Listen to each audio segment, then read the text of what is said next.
Hey everyone, welcome back to another episode of Talking Tongue, the weekly quarantine conversation show where myself, Tongue, gets to talk to my friends near and far to talk about some usually nerdy shit, movies, other things, sometimes a video game, never Maybe books. Two. Never books. Comic books. We've never done a comic book before. Maybe we should try that sometime. Who knows? I don't know what that is. Yeah, I don't know. That's certainly not what we're talking about today. Well, no, we kind of are. Oh, we'll get there. Yeah. My guest today has been around the pod cavern. He's just sunk his teeth in every single facet of the pod cavern, nook and cranny, just putting themselves in all of the little holes of the pod cavern. This is now really dirty. Taylor Fleming, everyone. Yeah, I'm basically just like a mite in the pod cavern. You know, I'm in a dank hole. It's like, what's that noise? It's usually me, and I'll come out every couple months and jump on a show. Yeah, I haven't got Angus yet, but I'm a latch on to. You just don't do paperwork, right? Hey, yeah. I mean, why not? You just gotta be part of every single pod cavern show at this point. Exactly. And you've got a new show on the pod cavern about erotic fan fiction. The pen is mightier. Yes. Yes, I will try. I'll try to do some sexy stuff about, I don't know, Gravity Falls cast or something. Oh, wow. That's really niche. The adults, not the kids. Let's keep it simple. Everyone, Taylor Fleming is here. You might know his voice from several episodes of Ranked, a top 5 list of stuff that don't matter. And of course, Talking Tongue. Last time he's been on, we were just talking about this just before I hit record here. Last episode he was on was the DC Fandom. Feels like ages ago. Right? Was that this past year? Wow. Yeah. Time doesn't make sense this year, so yeah. No. It didn't make sense last year, technically, either.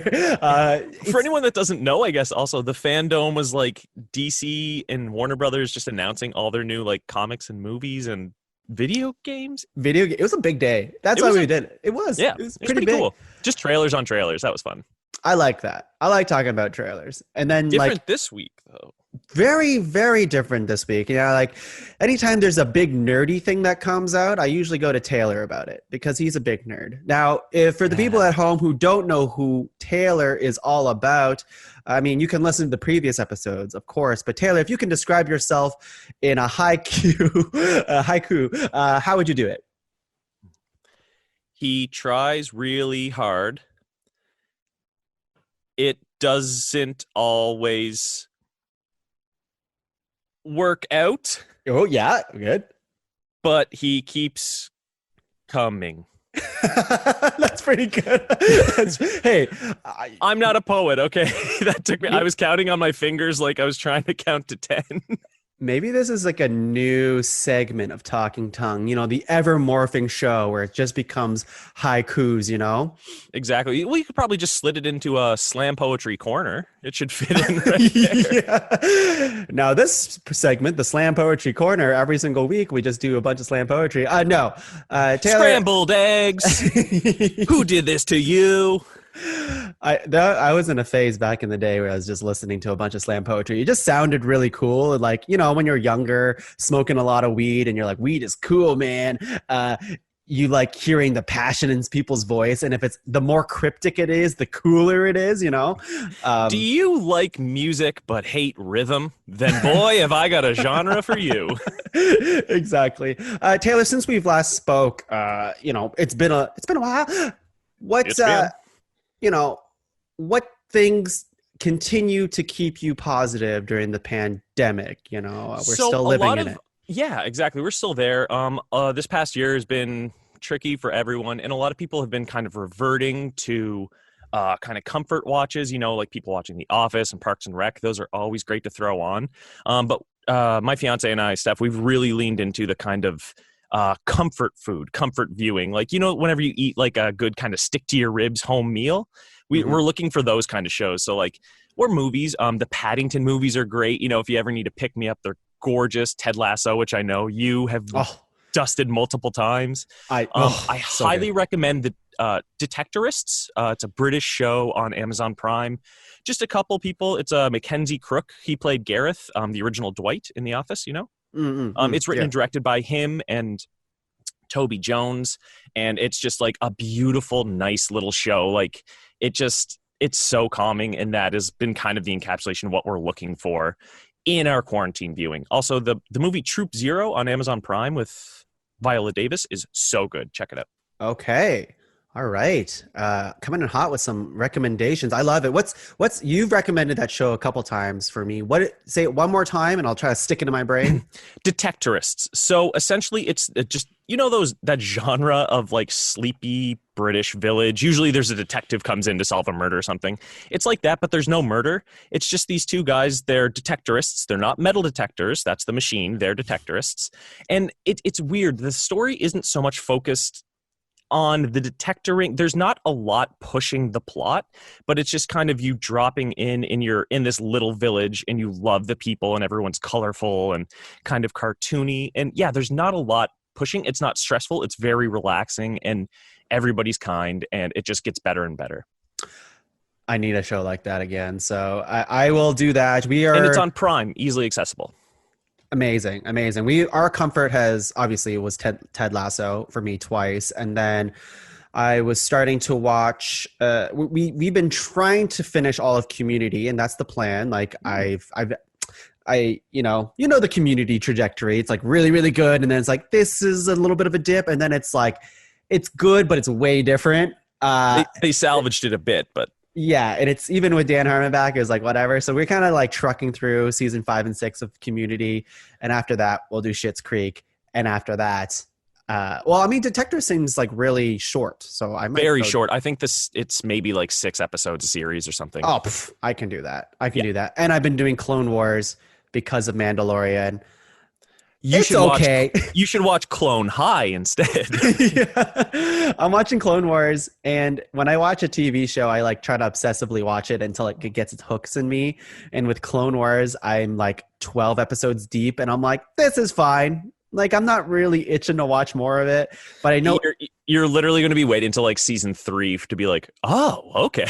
Yeah, because everyone keeps talking about how like game changing and amazing and mind blowing the show is, and I'm like, it's fine. It's fine. It's fine. I will stick through it some more. But I need something that will like excite me every time I watch it. Because now I'm remember those essential episodes, that list on Disney Plus. 20 episodes. I'm a completionist. I can't. I know. It's a poison. But hey, we're not here to talk about Clone Wars. We're here to talk about other nerdy shit. And in front of me today, I have IGN.com, not a sponsor. I just steal their headlines. And first time for me reading these headlines, although I follow this news throughout the week, and this is a regular website I go to. Same with Taylor, I'm sure. So I'm just going to start reading headlines, and you let me know what you think about it, Taylor, including this one. Deadpool 3 will be an R-rated MCU movie. I'm okay. The fans want Deadpool so bad. I can take or leave Deadpool. I think he's kind of a little overplayed, but yeah, the fans love him. So, I mean, if you're folding in a character from a different universe, Deadpool works because he breaks the fourth wall. Yep. So you could play with that. My only thing is, like, I just want mutants introduced to the MCU before Deadpool. Like, sure. if they introduce mutants through Deadpool, I would be like, that sucks. That'd be tricky. That'd be very tricky because, like, I mean, I'm just trying to think because, like, in the Deadpool 2, he was interacting with the other mutants of the Fox universe, right? Totally. And then the first movie. And the first movie, too. And there's a bit in the second movie where he's, like, at the school and he gets to see everyone. And it's like, well, this would wrinkle my brain a little bit if that's what I mean. But, like, luckily, you do have Ryan Reynolds who could, like, I mean, it is going to be R-rated, but say it wasn't and they just, like, censored Deadpool in a movie or something. Like, he could be like, what the bleep? And then look at the camera and be like, wait, why can't I say bleep? And then, you know what I mean? Like, he could play with it and he'd be like, wait, why do you look different from Charles Xavier that I know? Yeah. I think it's really, well, you know what? I think the fear was like, not the fear, but I would say my concern was like, okay, well, Deadpool obviously be Marvel, but will he be in the MCU proper, or will he even be R-rated? Like, you need R-rated Deadpool to work, but it's Disney, so it's like, what would they do? I'm glad they're sticking with the R-rated. Like, they have to. Totally. It's just nice to know, because Disney generally doesn't do R-rated things. It's nice to know that they are willing to do that for, in this case, Deadpool, but just opens the door for Blade in particular, and Moon Knight could be a great, it could be like between a PG-13 R, like Moon Knight, he's very like, he's on the streets and like punch you in the face. That could be gritty and like dark. So, with Deadpool coming along, I don't love Deadpool. It's kind of like, how Harley Quinn gets overused, especially in the past couple of years. That's how I feel about Deadpool as well. I think they'd make a great couple. Sure. But, yeah, I could see that. Yeah, I don't know. Like you said, it's just too confusing. It's like, okay, so is Josh Brolin's Cable going to be with Deadpool? Is Zazie Beetz' Domino going to be the new Domino? Like, it's probably so not. Yeah, exactly. I would assume there's going to be like just like a throwaway time machine or alternate dimension, and now you're here, and that's it. Like, yeah, well, Deadpool does use like a teleportation belt, so again, that works. You could do that for him, but then it's the other stuff. I don't know if this is part of your news, but I was reading reports that apparently Charlie Cox finished shooting his stuff for Spider-Man 3 yesterday. Oh, I didn't see that. Yeah, no, and there's really set great. photos of Spider-Man 3 coming out now, so I was like, oh, there actually might be some validity to that rumor now, which is another one that I'm kind of hot and cold on, because it's like, fine, you want Charlie Cox, but does that mean we have to take in Netflix's Foggy Nelson and Karen Page? Yeah. And everyone wants Vincent D'Onofrio as Wilson Fisk Kingpin, but you take him in, and it's like, okay, but now do we need Madame Gao? Do we need Iron Fist? Like, it's Right. a little kind of like, once you start to do that, I think it can get messy. It can get messy. I have faith. Like, I mean, if as long as they do like the J.K. Simmons thing, where it's Totally. like, oh, he's playing the same character, but it's not that character from, like, you know what I mean? 100% right. That is that is a perfect way to do it. So yeah, you do that. It's like, okay, here's Charlie Cox's Daredevil and Foggy Nelson played by Jack O'Connell or someone, just someone different. So you're like, Ben okay, Affleck. this is not quite. Yeah. From Daredevil to Foggy is where he would go. Jon Favreau was the original Foggy Nelson. Was Ben he? Affleck's Daredevil. Yeah. Oh yeah! Holy shit! Remember that scene where he tries to switch the coffees because he puts like honey in it or something, and then Daredevil switches it. I'll be honest. I saw that movie once, and I remember being like, I don't know if I like this movie. I'll be honest. I saw that movie in theaters. But then they're like, let's make an Elektra movie. I have a couple more news stories here, although they're very bite-sized and very fluffy. So I'm just going to gloss over. That's fine. We got a lot of meat with WandaVision, so that's true, which we're going to be talking about in a little bit. Exactly. These kind of relate. They're like back-to-back stories relate to the TV universe. But here we go. I don't even know why they even like have this as a news story. Secret Invasion series won't have an Endgame-sized cast. So, like, okay. Why is Thank this you for the not news. Yeah, that's what I mean. I'm like, this is what? Okay, cool. We have Marvel boss confirms another Avengers movie will happen. Again, how is this news? Yeah. Also, that reminds me, my weatherman mentioned it might rain this year. Yes. And here's another story. I'm just gonna rag on IGN for the like slow news week, I guess. Identical twins don't always have identical DNA, study shows. Yeah. Okay. Fair enough. They're not identical twins, but it blew my mind when I found out the Olsen twins are fraternal twins. They're not identical. And I had no idea. Yeah. See, that's way more interesting than that news story. Well, it's just like, I don't know, because people are like, oh, that's Mary Kate. And I always assumed they were like, they could tell because Mary Kate was like the tomboy. They're like, no, they look different. I'm like, I don't see it. They look identical to me. Me too. And even Elizabeth Olsen like looks very similar. I think Elizabeth Olsen now looks like what we thought the Olsen twins would grow up to look like. It's true. They do not look like that. No.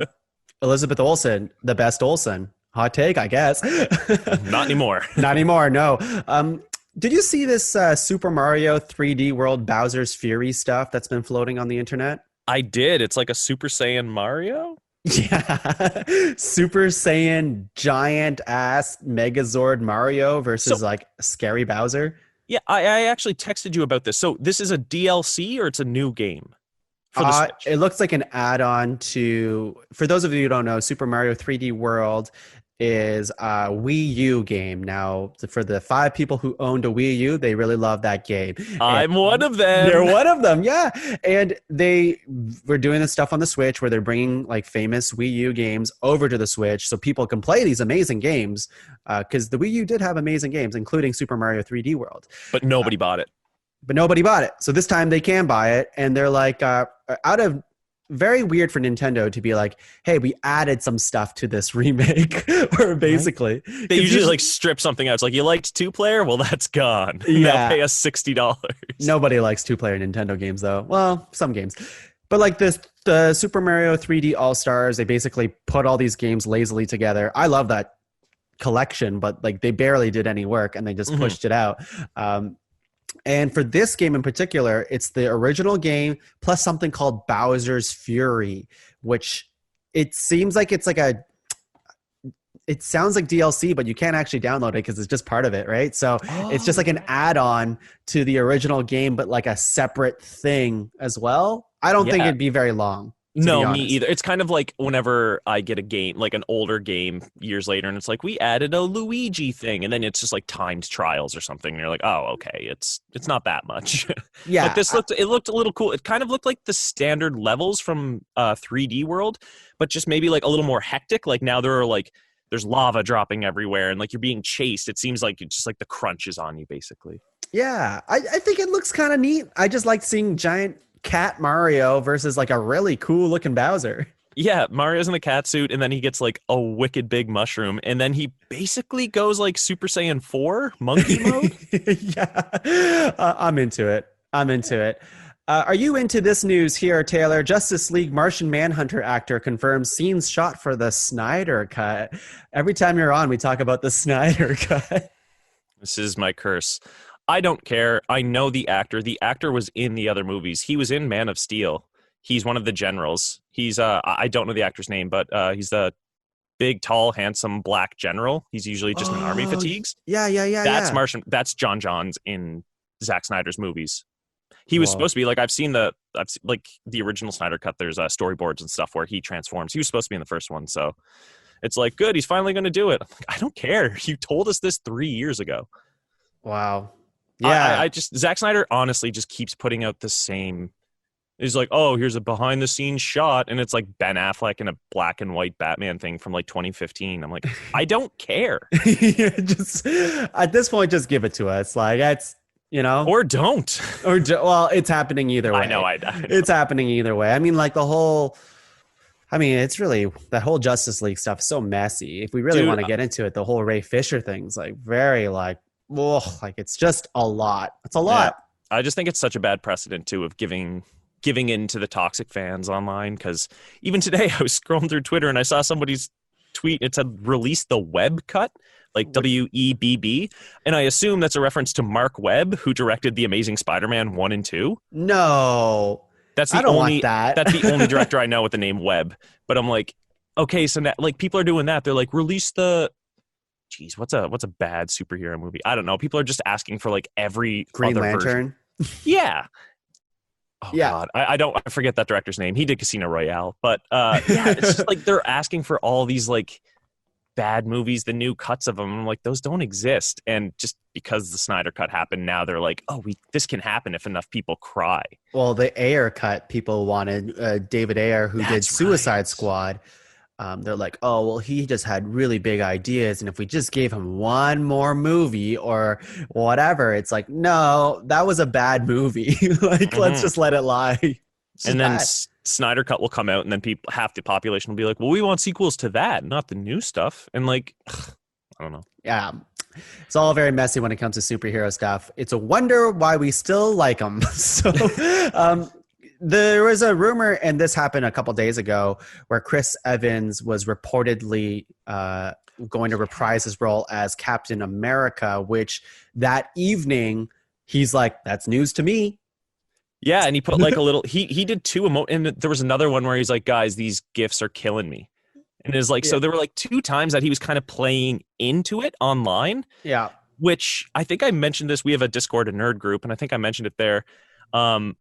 That's when I was like, wait, maybe he's not even playing Steve Rogers. Maybe it's like he's playing Johnny Storm from Fantastic Four again, and they're doing like a multiverse thing. Mm-hmm. And the only reason I thought that is because he engaged with it on Twitter. Because like, Marvel's like notoriously hush hush, and it's like, don't talk about stuff.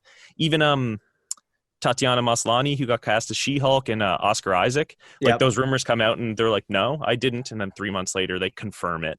Right. And yeah, so I'm like, there's it's just so much going on. It's so much. Ethan Yeah. Hawke, actually, speaking of Moon Knight, he was cast as Moon Knight's like villain in that series. So, Oh, really? yeah.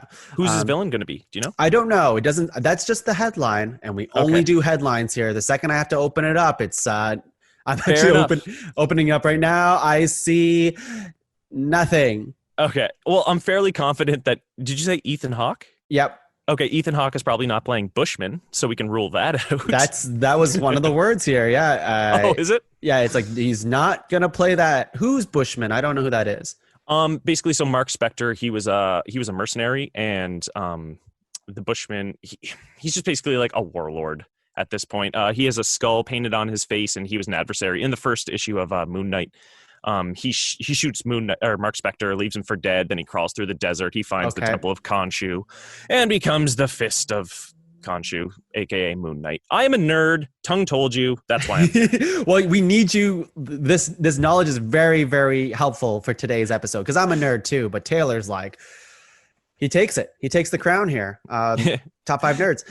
The last news story that I have before we get into WandaVision is I think this is kind of cool. And I did have a Tom Cruise thing, but I'm like, fuck it. We're not talking about Tom Cruise again.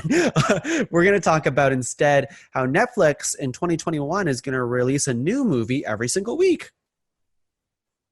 Don't they do that?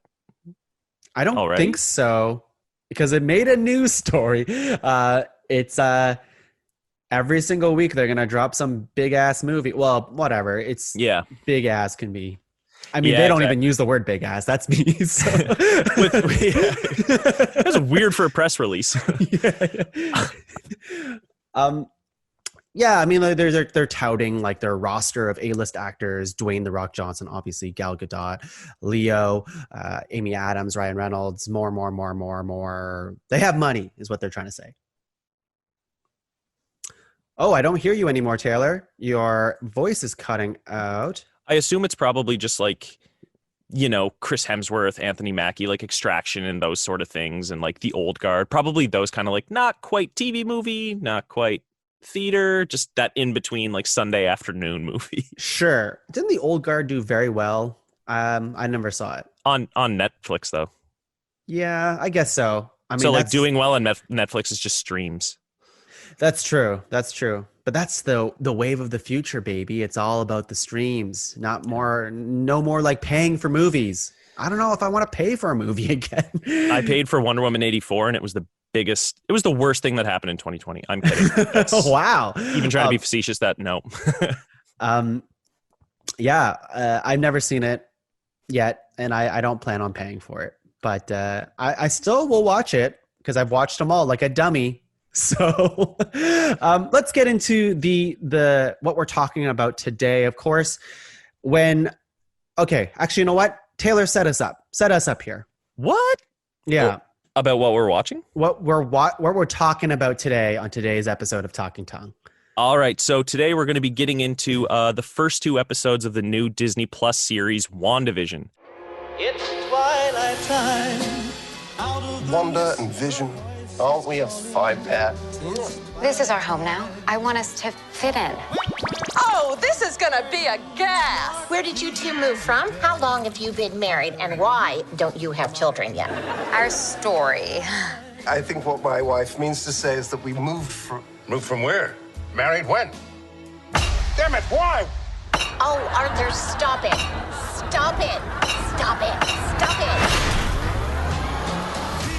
So this is the 24th thing from the MCU, the Marvel Cinematic Universe, but it's the first one that's not a film. It's a series, and the format of this series is unlike anything we've ever seen. Basically, each episode is a different time period from a different iconic like sitcom. So, we start in the 50s, the second episode still kind of late 50s, early 60s, and we're just going to progress. There are 9 episodes in total, and we're going to be going through the decades up to and including, I think, kind of that like Modern Family shaky cam testimonials to the camera. Like we're going to be doing that. So it's this weird little idealized sitcom starring 2 of the characters from the Marvel movies. And it's been a hot minute since we've seen we talked about a shit ton of comic book news, but that's really the only thing that's been keeping us nerds alive is like news. Essentially, oh, it will come. It's going to come. And it's been, yeah, like, I don't know when, like, Spider-Man Far From Home was the last thing, right? So, Dude, our friend Joe told me that it was 500 days between Marvel things. wow, that's crazy. So it's been over a year and a bit then. Oh, yeah. Because Spider-Man came out in, I think, July of 2019. 2019, and it's 2021. Holy shit. So, like, you know, whether you like it or not, we had a break from the MCU, and, you know, it's probably a good thing after Endgame and all that stuff I mean, COVID's a terrible thing, but at least we had that break as fans to be like, okay, we can reset and start enjoying this stuff again instead of being pounded with like MCU content. Absolutely. Two things, criticisms I often hear lobbied at the Marvel movies is people just generally have MCU fatigue. Yep. And a lot of people are like, oh, I don't like Marvel movies. But then, yeah, you come to WandaVision, it's 500 days between things, and it is unlike anything you've ever seen. This isn't like a superhero thing so far. It is just a straight 1950s sitcom. Yeah, with some intrigue. So we're going to spoil the first 2 episodes because you should go watch WandaVision. It's very short. They're about Absolutely. 25 minutes episodes. If you haven't yet, we both recommend checking it out. It's awesome. Oh, you don't know how I feel. No, just kidding. I really liked it. Of course I liked it. There's rarely an MCU thing that I like hate and loathe. Some things I'm like, that was good. Maybe not as good as others. But this thing was really good. I really enjoyed it. Yeah. So what were your thoughts? Like whenever it started, what did you think? So I was already pumped of the premise of the show. And we're going to talk about theories and what we think is going on, because a lot of the pull of WandaVision is what's really happening. And that's the intrigue of the show as well, is that, you know, you're watching these characters that you know from these movies, but you know something isn't right. One of which is dead. One is, yeah. Spoilers, Vision's dead. And he's here now. And they kind of like start skating around like, well, yeah, there's something greater in the world that's happening. And there's something pulling, right? Like yeah. That's what's so interesting about this. So just a little bit on like her character, Wanda Maximoff, played by Elizabeth Olsen. That's why we were referencing her earlier. But in the MCU, basically she was kind of a product of war, like a weapon of war. She was created by evil Nazis. Like she's given her powers that way. But her whole thing, her journey in the MCU has kind of been about how she's perceived by people. Like if you look back, you know, her thing is she's like, people are scared of me. I don't think I'm scary. I don't want to be scary, but like they don't trust me and they're scared of me, which I think is so interesting because she's very powerful. Mm-hmm. And admittedly, comics have a very bad history of this. If there's a woman who's incredibly powerful, they generally have a mental break because they can't like handle it, whereas they don't do that with the guys. It's very annoying. Think like Phoenix. Yeah, Jean Grey. Like the most powerful thing. And then like she snaps or... Yeah, they just do that a lot. Yeah, sure. And like Scarlet Witch is another great example. She had a very famous snap in the comic books that kind of ruined everything. But so I think they're playing with that in this. It's like, even though we're in that 50s idealized little town, like I assume Wanda is creating all of this. But like even in this place where it should be perfect, it's stressful. I feel like there are these little moments where like something just breaks through and then Wanda starts to get stressed. And like even in the first episode, it's classic sitcom trope. She's just planning a dinner party, and there's, you know, the chickens floating around, and she's doing all of her thing. But then at one point, like stuff kind of gets messed up. Sorry, they do such a interesting job because they shoot it to look like an old 3-camera sitcom, right? They've got they shot it in front of a studio audience. They used 43 different camera lenses. Like they got the authentic look and feel of this. But every now and then, so we're on those classic wide shots, picture I Love Lucy, Dick Van Dyke. But whenever she gets stressed, the cameras change. And we go into these like medium shots, these like close-up shots, which were impossible to do back then. So it's just this thing of like, just from the angles, you can tell that everything has changed. And whenever Wanda gets stressed, it's generally when those things happen. So like there was a pot on the pan that was starting to boil, and there was like a shot of that, and there was things moving around, and you can just tell it's like, it's building and building. And then she smooths it out. And I was like, something is really, really wrong here. Yeah. Yeah. That's a really interesting, like I didn't even like consider that when I was watching it. I was very like taken, like just listening to the hilarious cheesy dialogue, So funny. and the, you know, the just like a 4:3 look of it, and like just completely black and white, and I was just really enjoying the feel of the show. Yeah, that's a really interesting point. I didn't even like, I knew she was getting unhinged, but I didn't put it together that the camera angles were changing. A really good on one that you could, like, I'll say this and you will picture it, and people at home you'll be able to too. In the first episode, whenever Kitty Foreman, Mrs. Hart and her husband are over, and then Mr. Hart starts to choke, or no, he starts asking, "Where did you come from? Why are you here?" Yeah. And then she starts, but when that happens, the cameras all change. And now the camera's right in front of all of them, like it's sitting on the table. Yeah. But yeah. And that's the thing. And we're getting these medium shots of all the people, which we're up close to them now. And it's getting uncomfortable because you're like, whoa, why am I? You wouldn't see those shots in like regular. It's impossible to do those because the cameras were like 7 feet tall back then, right? Like you couldn't do that. So you had. That part was crazy. Dude, that scared me so. When do you want to talk about theories? I want you to talk for a bit. I've been going on. No. I love hearing. I mean, you're much more knowledgeable on this than I am, but like that scene when her husband's choking and she's just smiling. She's like, "Stop." I forget what she was exactly saying. Stop it. And she's smiling while she's saying it. Deborah Jo Rupp, Kitty Foreman for y'all at home, like from that 70s show. But there is an eeriness to it. It is like so. There's something fucking wrong happening because she keeps smiling and saying, "Stop it, stop it, stop it." And it's like, oh my God, she's saying this a lot. There's something wrong. And I don't even know what's going to happen. To? Well, I don't know. Is she talking to Wanda? Is she talking to her husband? I don't know. Okay. Do you want to get into like a bit of like theorizing here, or should we explain this premise anymore, or like? I think people understand the premise. Like so what we know at least is that this is happening. This is happening after the events of what we see in the movies, right? This is after Endgame. Obviously, Vision is dead, and the theory. Now we can get into theories and stuff. Like this might go over some people's heads, I think, which is what makes this show interesting to me. Is because I think a lot of, I don't know, I'm gonna call them simps, but like I don't even know if that's the right word. A lot of plebs. Yeah, people out there who watch Marvel movies, unfortunately, want the punchy, and they want the very obvious storyline. And I mean, I was hoping the internet would be like celebrating WandaVision because of it's something new, it's something creative, and all this other stuff. But instead, you're getting people who are like, I don't get it, I don't like this, and I'm like, why am I reading these comments? I just stumbled upon those this morning for the first time, and I was like, what? Everyone's like, I don't get it. Like, the story's not hooking me. I don't like the sitcom aspect. I'm like, they sold it, the whole, like, that's all I was expecting, because they're like, WandaVision's going to be a different sitcom every episode. And the people are like, it's a short 20-minute episode. You mean like a sitcom?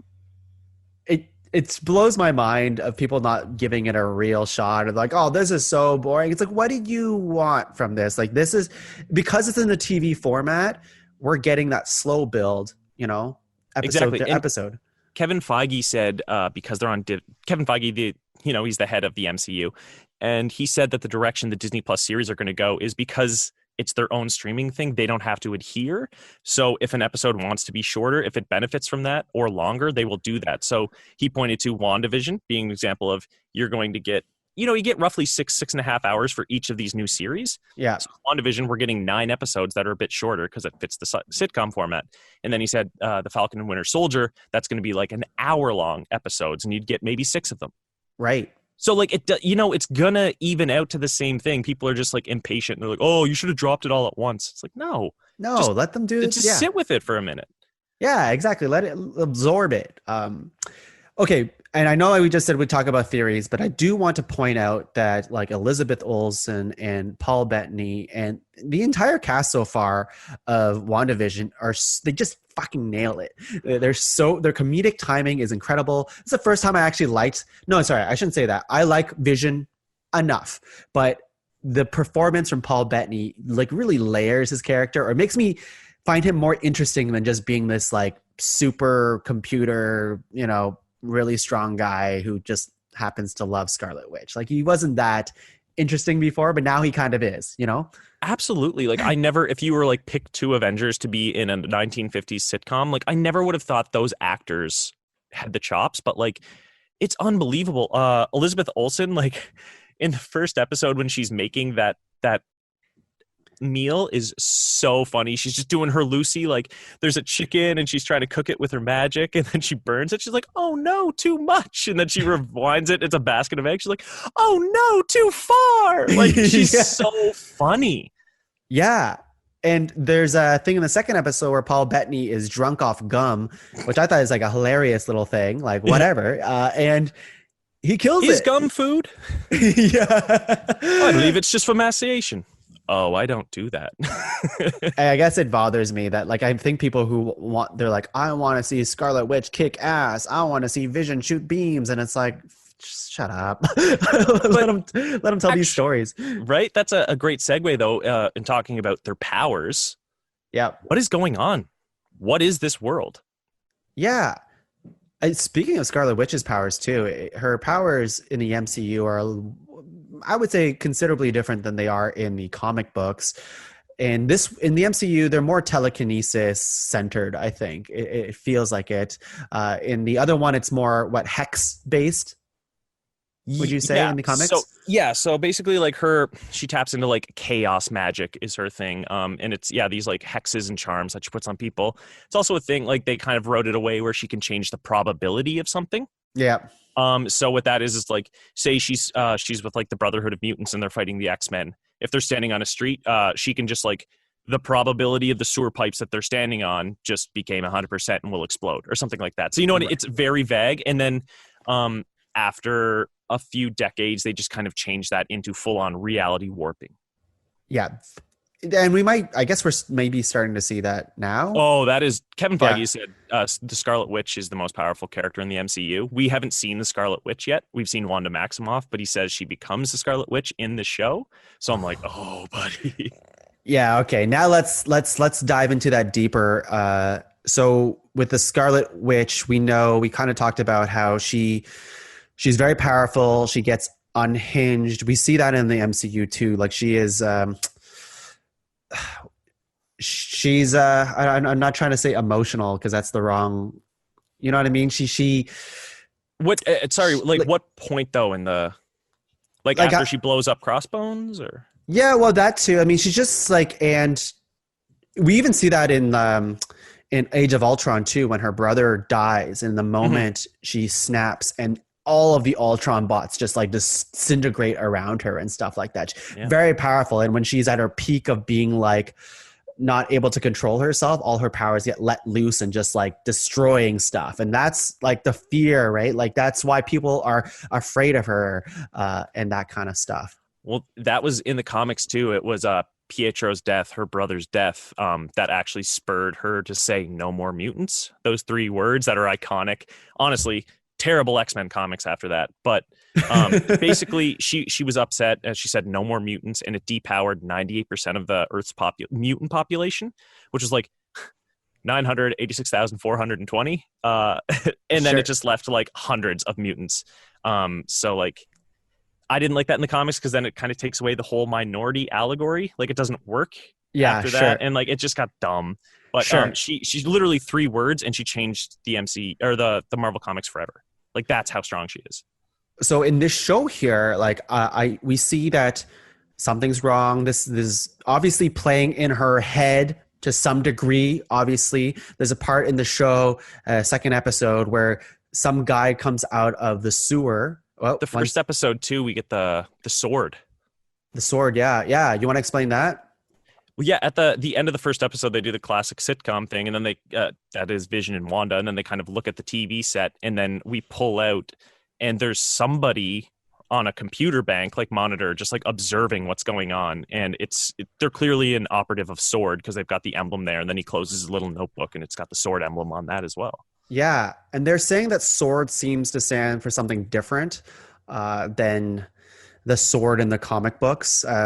I don't know. That's the headline of this IGN article. SWORD seems to stand for something different in the MCU that could be significant for Wandavision. That's what it says here. Yeah. Well, I mean, like SHIELD also is a different acronym in the MCU versus Marvel. So I'm guessing they just did something like that. But maybe, yeah. SWORD's already been introduced in the MCU. Yeah. What movie was that?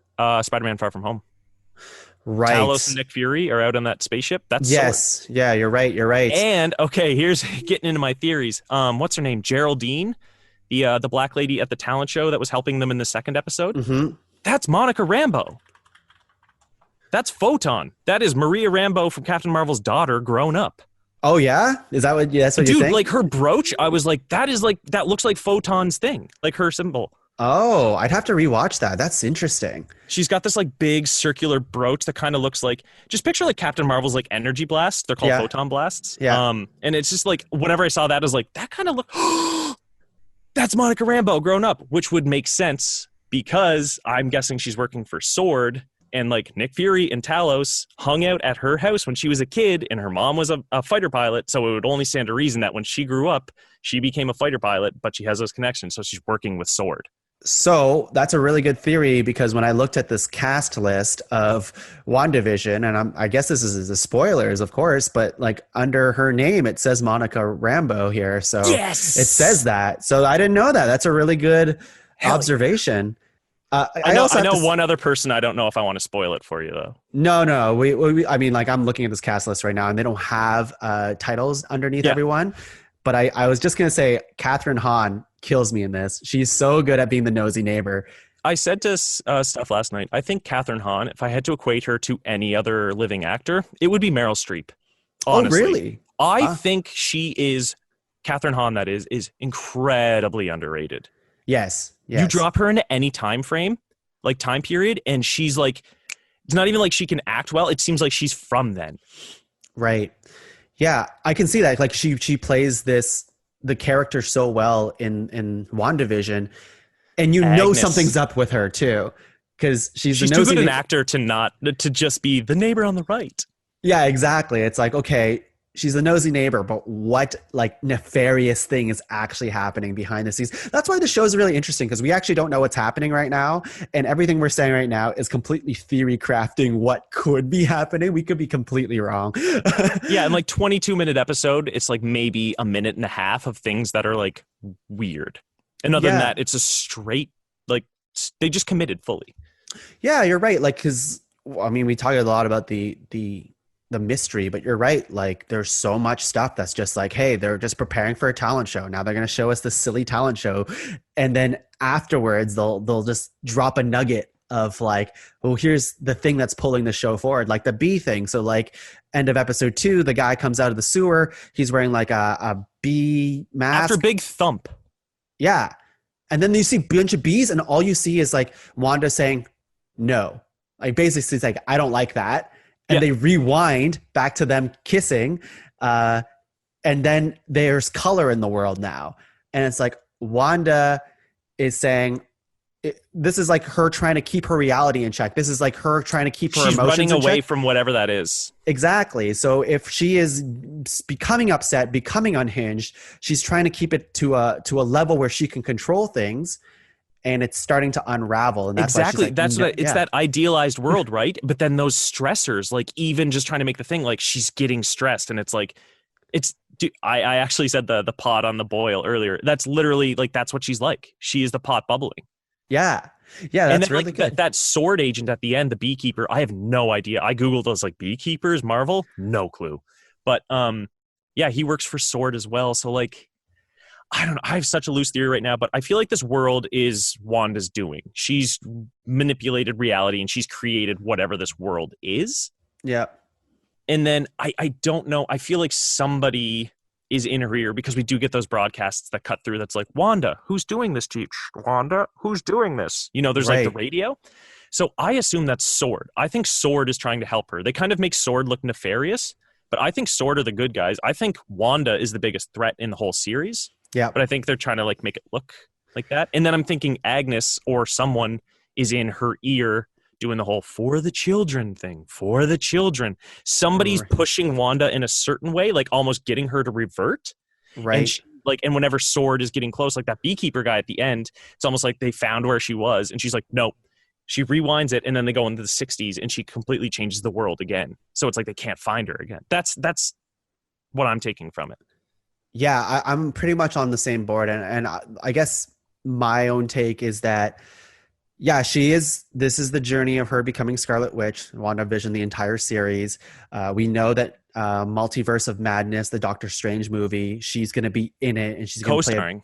co-star. She's going to be a big part of it, which kind of maybe is a spoiler from in like being like, okay, well, in order for her to be in a movie called Multiverse of Madness, you expect her to be pretty unhinged. You know, you expect to see proper Scarlet Witch at that point, maybe. Totally. Or I don't know if she'll be like unhinged in that one. I assume like they'll probably figure shit out in this, and then it's like, uh-oh, it was Mephisto the whole time. And then she's like, I need help.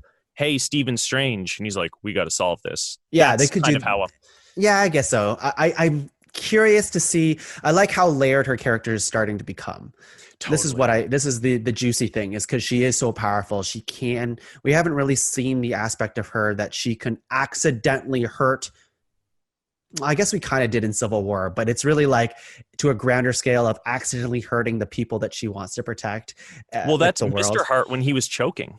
Yeah. Like that's whenever Kitty's like, stop it, stop it, stop it. And then she looks over at Wanda and she's like still smiling. She's like, stop it, stop it. And I was like, she's talking to Wanda. Wanda is doing this. It felt like they were all being held hostage at that moment.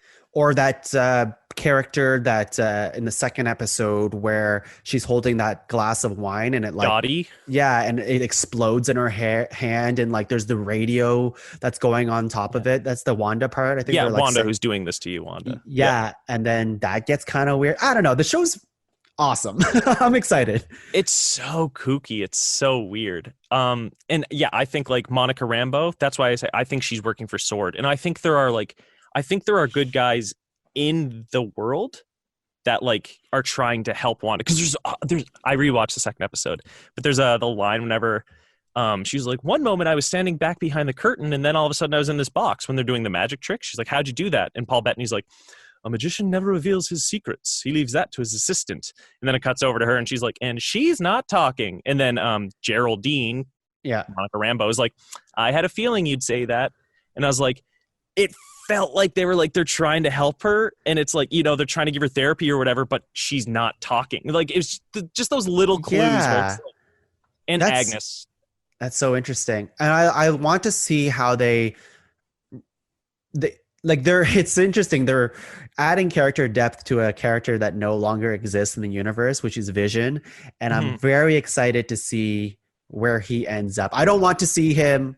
I'll be clear. I don't want to see him back to life somehow at the end of WandaVision. I think that would be very weird for a character. It wouldn't make any sense. But I love seeing that, like, Vision, the one person computer who she owned, like the person she trusted the most, the person who she loved, being taken away from her, and how like he was the anchor to her, and now that he's gone, this is how she's coping in a lot of ways. Exactly. And here's the thing to remember too, is like this could be immediately after Endgame, because Vision was killed in Infinity War, and then Wanda got snapped and she was gone for 5 years. Then she came out of the portal, beat up Thanos, and then it's over. So like she hasn't dealt with the death of Vision yet. So I think that's what this whole thing is. The grief, yeah. She hasn't gone through that period. Yeah, that's a really good point. Yeah. I also think Agnes is Agatha Harkness. Who's that? A witch mentor to Wanda. Okay. Yeah, that's beyond me. I don't know what that is. And also in the 80s, Wanda and Vision had a baby, or twins rather. In 86, he's a synthezoid, so they couldn't really have it. So she just made herself pregnant with her powers. And she gave that's kind of what happened here, right? Like she's pregnant at the end of this. But her twins turned out to basically be like Horcruxes. They were parts of souls of Mephisto. Oh, there's a lot. And okay, I will just give a quick, like, up to the No More Mutants thing. So what happened with that is Mephisto took the twins and reabsorbed them because he's like, these are mine, these are me. And then Wanda was upset. Agatha Harkness mind wiped her to just kind of like forget about that. That was too traumatic. And then in Avengers Disassembled, Wanda finds out about her kids and that they were taken from her, and she has a snap. She kills like Hawkeye, she kills Scott Lang and someone else. And then in the House of M, it's basically Wanda's having a break. She's in this room and she's sitting with her babies and like Vision and stuff. And Professor X is sitting with her, trying to convene with her community. He's like, he keeps telling her, Wanda, put it back. Wanda, put it back, because she keeps manipulating the world and bringing her babies and stuff. She's like, no, see, my babies are here. He's like, Wanda, there's only 2 of us in this room. Put it back, Wanda. And she just like, yeah, she has a snap, and she, the House of M happens because she changes it to a world where everybody gets their wish, kind of like Wonder Woman 84. And that makes the whole like House of M and Magnus and stuff. Huh. And then Magneto, and then they all thought it was Magneto that tricked her to make that wish, but it turns out it was Pietro. It was Quicksilver, because he was upset because he's like, they're gonna kill Wanda because she's too powerful and they don't know what to do with her. So he got her to make the wish. Magneto found out that he got her to do that, and he's like, boy, you did that in my name, you're gonna get your ass kicked. Magneto kills his son, Quicksilver, and then Wanda snaps and says, no more mutants, and 98% of mutants are gone. I'm gonna read that. I've always wanted to read House of M. I mean, maybe for a legacy thing. I read, the Dark Phoenix story too. Meh, but I love Dark Phoenix. I love Claremont. I thought it was dated, but sure. I need to read these comics, and a lot of WandaVision, like the stuff that they pull are from the comics that I've never seen either. You kind of mentioned it too, but there's like Vision comics that have very similar shots, I guess, or framing to this show. Tom King's 2015, the Vision book, that was basically Vision moved to Washington, a suburb of Washington, D.C., and he created a wife and 2 kids. And so it was like that 50s kind of aesthetic. That's where they pulled from. But then Wanda also, like, she has 2 twins, Wiccan and Speed, that are in the Young Avengers now. So like part of me, in an idealized version, she would give birth to twins in this show. One of them is Wiccan and one of them is Vision. I think that would be so cool. Take like both their kids. Yeah, I wonder if they keep those characters. They probably they have them and then they're like, yeah, but they leave them in this TV universe or whatever. Well, no, Vision and Wiccan. Well, Wiccan's on the Young Avengers and Viv is on Champions, but like they're both like very popular young heroes right now. Okay. Yeah. Wiccan married Hulkling, who is the emperor to the Shi'ar Kree Empire. Jeez.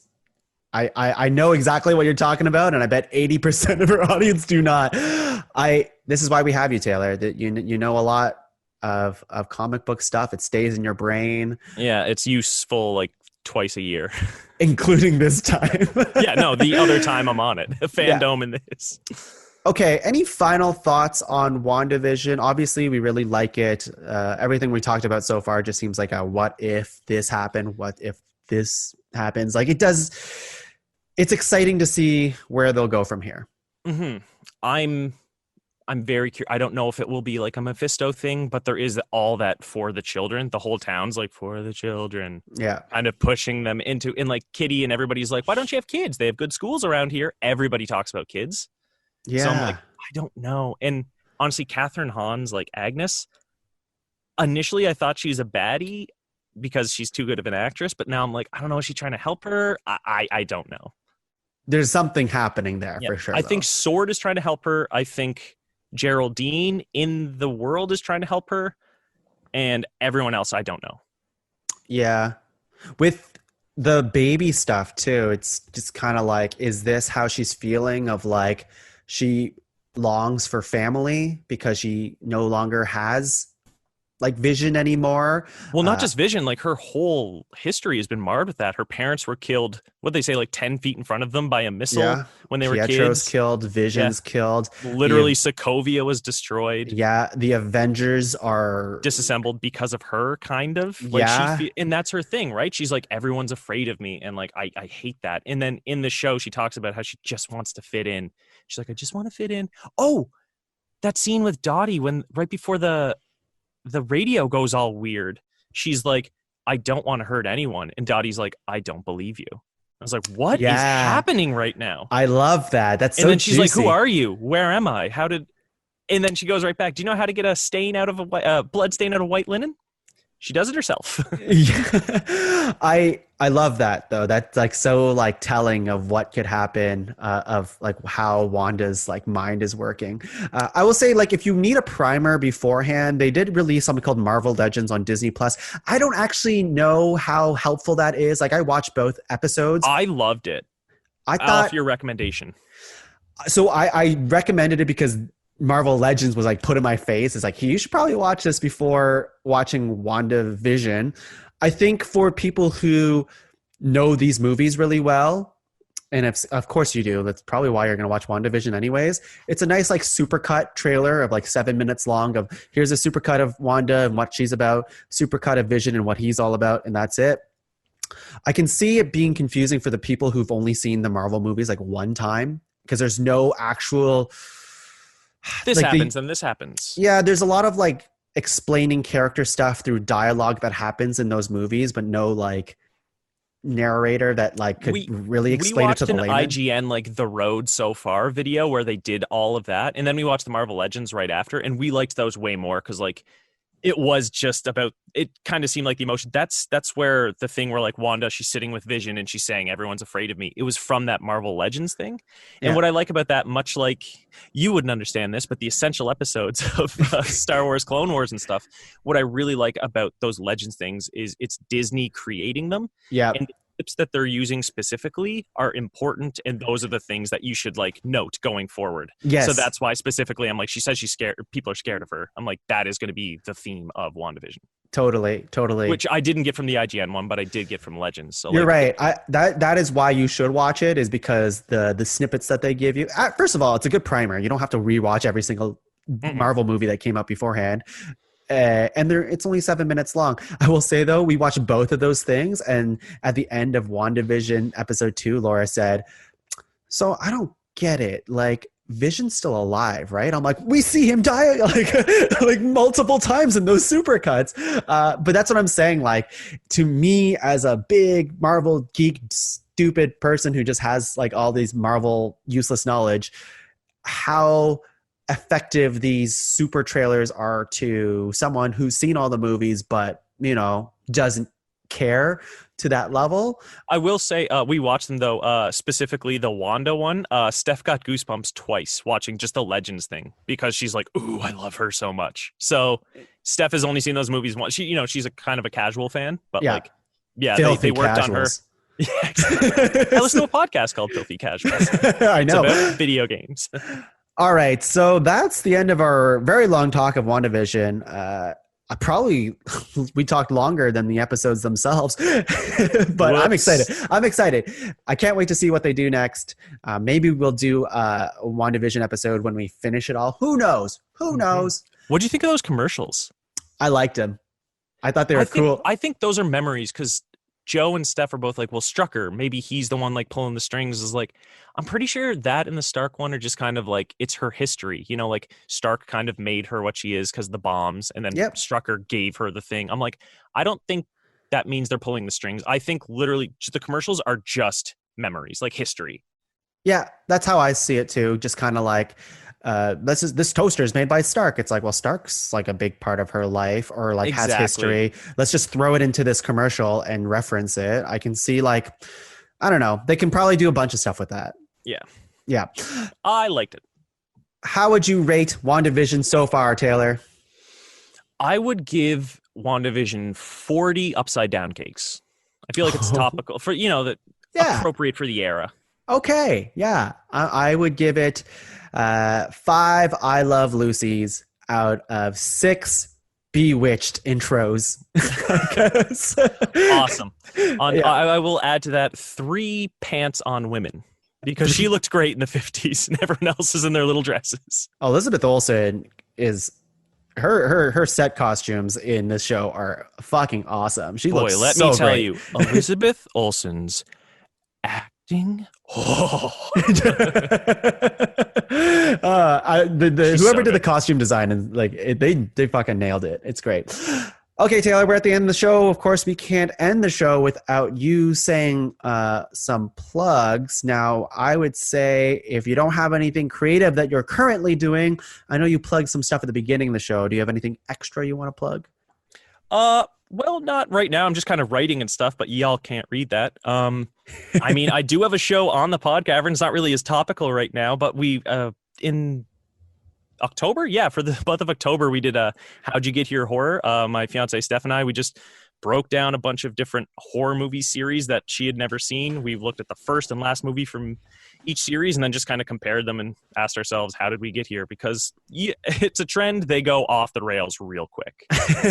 And it was just a good excuse to watch a bunch of horror movies. So if you like horror movies, or even if you don't, I feel like most people I've talked to listen to the thing because they're too scared to watch horror movies, but it's a good way for them to get the story. Amazing. I'm looking forward to How Did We Get Here? Love for Valentine's Day.